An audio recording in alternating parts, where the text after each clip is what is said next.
নমস্কার বন্ধুরা, পিয়া কিচেনে আপনাদেরকে অনেক অনেক স্বাগত জানাই। তো বন্ধুরা, আবার চলে এসেছি একটা নতুন রেসিপি নিয়ে।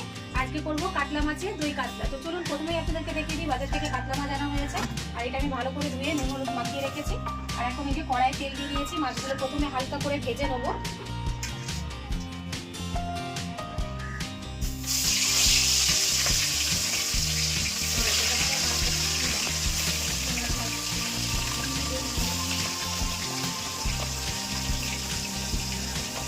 আজকে দই কাতলাটা কিভাবে করবো অবশ্যই প্রথম থেকে শেষ পর্যন্ত ভিডিওটি দেখবেন। আর এতে কি কি উপকরণ মশলা দিচ্ছি সবটাই আপনাদের দেখাবো, সঙ্গে থাকুন।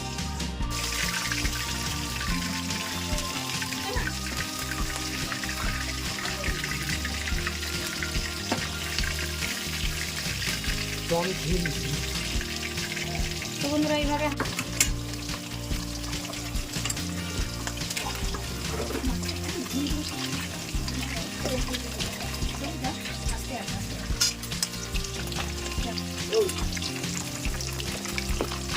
তো এইগুলো বন্ধুরা ভাজা হয়ে গেছে মাছ, এইগুলো ভেজে রেখেছি, সেই হালকাভাবে ভেজে নিয়েছি দই কাতলার জন্য, বেশি কড়া করে ভাজিনি।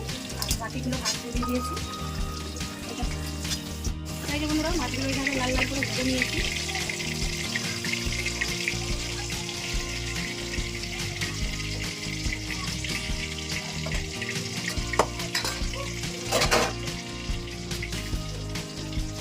মাথাটা দিয়ে দেবো।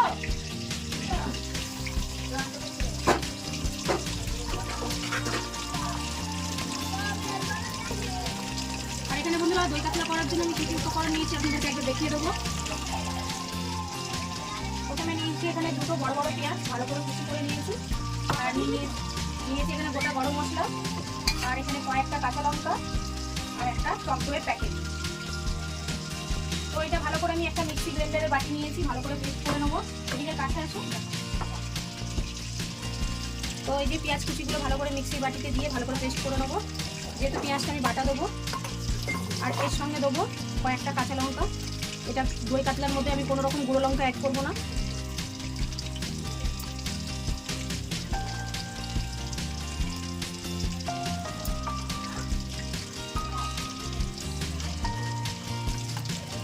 এটা ভালো করে বেটে নিই, তারপর ফিরে আসছি একদম কিছুক্ষণ পর। তো বন্ধুরা টক দইটা ভালো করে ফেটিয়ে নিচ্ছি বাটিতে ঢেলে। এইভাবে কিন্তু খুব ভালো করে সুন্দর করে ফেটিয়ে নিতে হবে, যেন টক দইয়ের একটা দানা না থাকে, এই যে গোটা গোটা থাকে। আর এই যে পেঁয়াজটা লঙ্কাটা এইভাবে মিক্সির বাটিতে ভালো করে পেস্ট করে নিয়েছি। আর গোটা গরম মশলাটা আপনাদের প্রথমেই দেখালাম। আর নিয়ে নিয়েছি 2 চামচের মতন আদা রসুন পেস্ট, এটা আমাদের ফ্রিজে আগে থেকে বেটে রাখা রয়েছে, তো আমি নিয়ে নিলাম।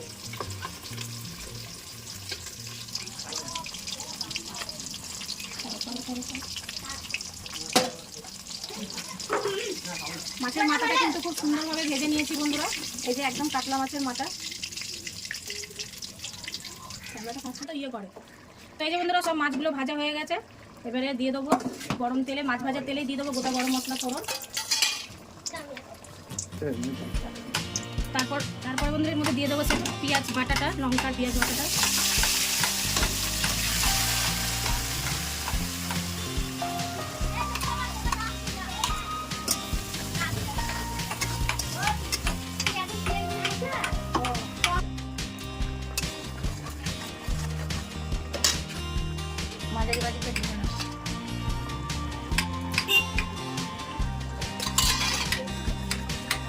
দিয়ে দিলাম আদা রসুন পেস্টটা,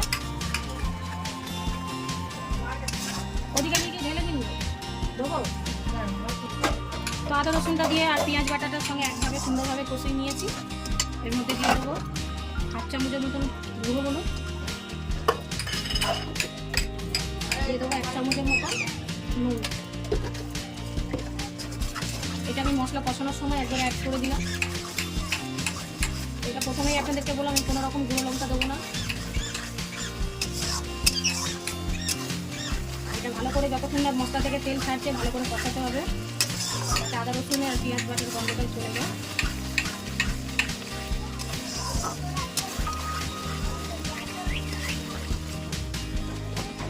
এবারে আমরা দিয়ে দেবো এর মধ্যে ফ্যাটানো সেই টক দইটা।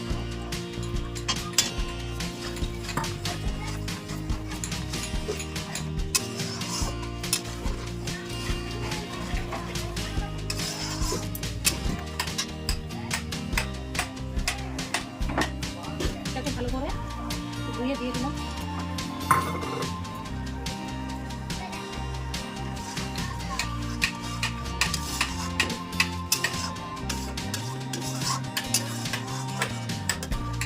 তো এই বন্ধুরা ভালো করে এটা কষিয়ে নেওয়ার পর পরিমাণ মতো জল দিয়ে দিয়েছি। দইটা দেওয়ার পর এবার এর মধ্যে দেবো কয়েকটা কাজু বাদাম, ভালো করে পেস্ট করে নেবো।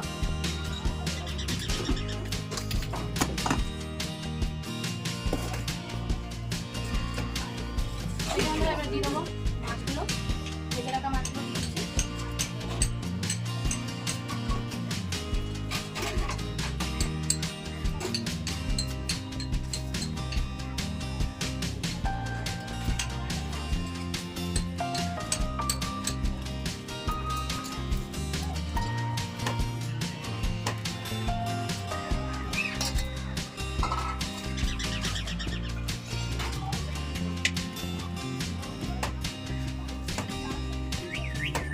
ভাজা মাছ রাখবো মা,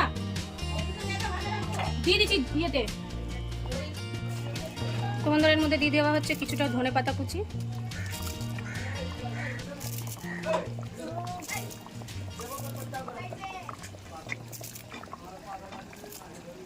তো বন্ধুরা দেখতে দেখতে কিন্তু আমার দই কাতলা রেসিপিটা একদম শেষের দিকে। এবার আমি সানাসে দিয়ে ভালো করে নাড়াচাড়া করে দিচ্ছি, কারণ এই সময় একদম খুন্তি দিয়ে নাড়া যাবে না, কারণ খুন্তি দিলেই মাছগুলো ভেঙে যেতে পারে। তার মধ্যে এই যে একদম ঝোলটা শুকিয়ে এসেছে, এবার আমি গ্যাসটা অফ করে দেবো। আর দেখতে দেখতে কিন্তু মাছটা দেখতে জাস্ট অসাধারণ হয়েছিল, খেতেও খুব স্বাদ হয়েছিল। তো এই যে লাস্ট ফিনিশিংটা দেখুন, আমি গ্যাসটা অফ করে দিয়েছি আর মাছগুলো একদম তেলে দাঁড়িয়ে গেছে। তো সকলেই খেয়ে খুব